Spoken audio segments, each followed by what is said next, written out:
el gobierno nuestro han ayudado en la transformación los 4 motores de la economía. El sector público, como nunca se reactivó la inversión pública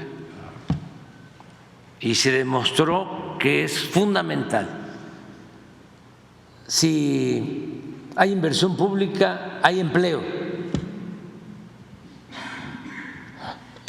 Todo lo que fue el periodo que tú conoces bien de el desarrollo estabilizador, que se le llegó a considerar como el milagro mexicano, sí, señor, en materia económica, tuvo que ver con la inversión pública. Claro. Mucha inversión pública. Pujante, sí. Sí, se hicieron las carreteras, se hicieron las presas, se hicieron los hospitales, ¿sí? Mucha obra pública, los ferrocarriles. Eso mismo a nosotros nos ha ayudado, porque la construcción del Tren Maya ha significado 500,000 empleos. La construcción de la refinería de Dos Bocas significó casi todo el sexenio 35,000 empleos diarios directos. Era algo extraordinario, muy gratificante ir y ver construyendo la refinería, más de 30,000 obreros. Entonces la inversión pública es importantísima. Es muy importante el sector social. Nosotros tenemos, además del sector público, tenemos un sector social excepcional. Ayer hablaba yo de los trabajadores. Ayer en la noche me tocó ver el video, la segunda parte de del documental de Pigmenio sobre el Tren Maya. Y lo que más me gustó de este capítulo, de este video, que va a pasar hoy a las 9 de la noche, es que lo dedica fundamentalmente a los trabajadores, a la forma como los trabajadores mexicanos hacen las grandes obras. Entonces, ese es el sector social. Sí, señor. Luego está la inversión extranjera, que ese es otro motor, el tercer motor de la economía. Tenemos inversión extranjera récord. El año pasado, 35,000 millones de dólares. Este año, nada más en el primer semestre, que es cuando más se registra inversión extranjera, foránea, son 30,000 millones de dólares. De lo que estamos hablando, de cómo está llegando inversión extranjera a México por el tratado y por la relación económica comercial con Estados Unidos y con Canadá. Y el otro motor importantísimo para lograr el progreso y el desarrollo del país es el sector privado. Entonces, también han invertido mucho los empresarios mexicanos y les ha ido muy bien. Tú puedes hacer una encuesta, una consulta, entrevistar a los 30, 40, 50 empresarios más importantes de México sobre cómo les ha ido en este sexenio en cuanto a utilidades. Claro.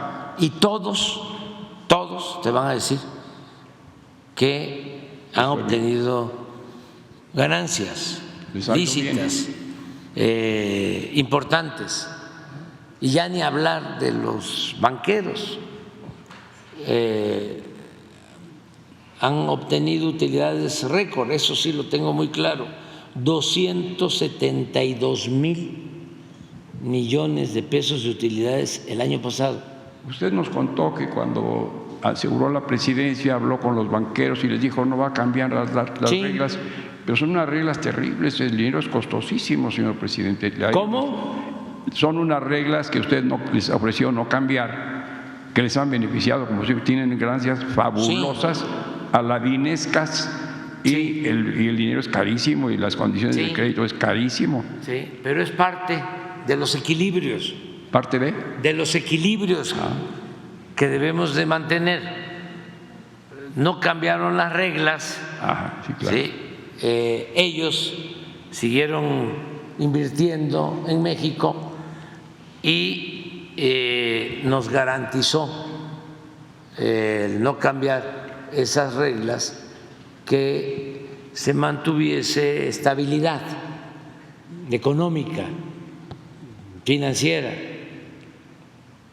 Es un precio que hay que pagar porque es muy importante mantener estos equilibrios.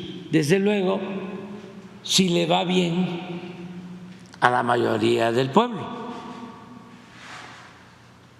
porque yo puedo, Miguel, y me estás tratando un tema muy importante, yo puedo decir que le fue bien en mi sexenio y se puede probar a empresarios y a banqueros. Ajá. Pero muy bien, como nunca en la historia. Pero tengo la dicha de poder decir también que le fue muy bien a la mayoría de los mexicanos y sobre todo que sacamos de la pobreza a millones de mexicanos, como no sucedía en décadas.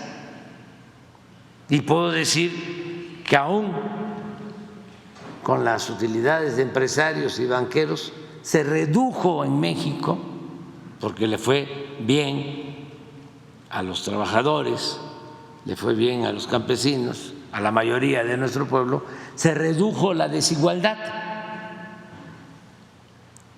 Voy a poner un ejemplo. Sí, señor presidente. La diferencia cuando gobernó Calderón entre un rico y un pobre en México, el rico tenía 34 veces más en promedio que el pobre, 34 veces más. Y ahora, de acuerdo al INEGI, esa diferencia se redujo a 15 veces, de 34 a 15. ¿Los pobres son menos pobres? Los pobres son menos pobres.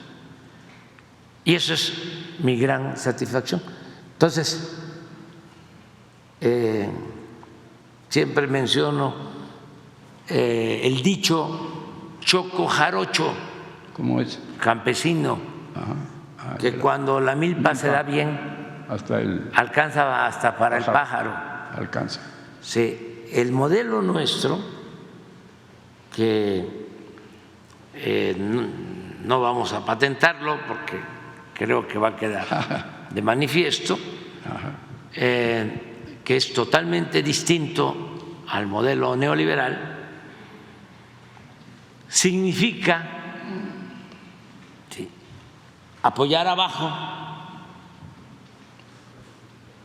para fortalecer hacia arriba el mercado interno, que haya ingresos en la mayoría del pueblo Consumo. para que consuman, que no haya crisis de consumo, y esto ayuda al comercio, ayuda a la industria y llega hasta arriba. El modelo neoliberal que impusieron y que siguen aplicando en otros países es ayudar arriba con el sofisma, la mentira de que si le va bien al de arriba, salpica. Sí, la riqueza llega abajo, como si la riqueza fuese contagiosa o permeable, y eso no es así. ¿Sí? Entonces, como decidimos llevar a cabo esta política, que es única, no se aplica en otros países, no es presumir, pero vino la crisis de la pandemia, Sí. y lo que me vinieron a sugerir era que hiciéramos lo mismo, que incluso contratáramos créditos para apoyar arriba. Me vinieron a plantear una moratoria en el pago de impuestos. Ajá. Me acuerdo que el dirigente de empresarios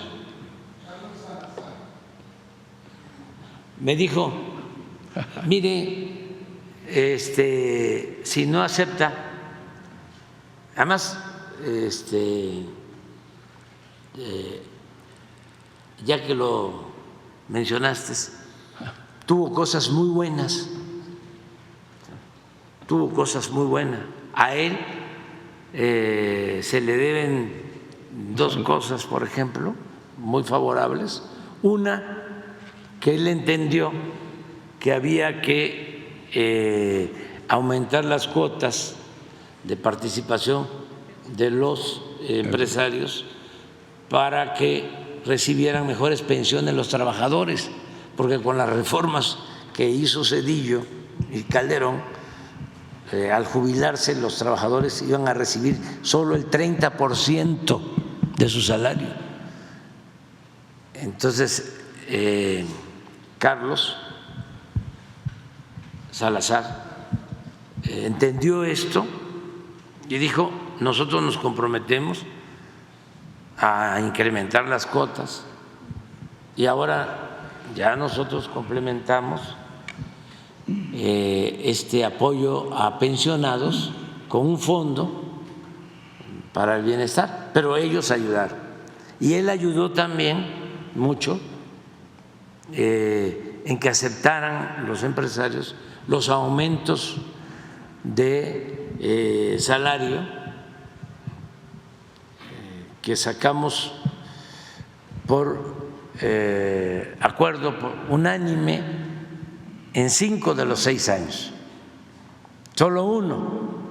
Y fíjense, ese año que no sacamos por unanimidad, el sector obrero, el sector empresarial y el gobierno, el aumento salarial, ese año que no quisieron los empresarios, fue por una organización que está muy politizada y muy adherida a un partido, que es como un sector de un partido.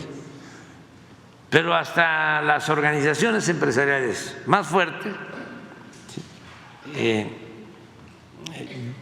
habían aceptado. Es más, cuando se rechazó por parte de esta organización y no se logró el consenso, hasta se molestaron algunos empresarios, grandes.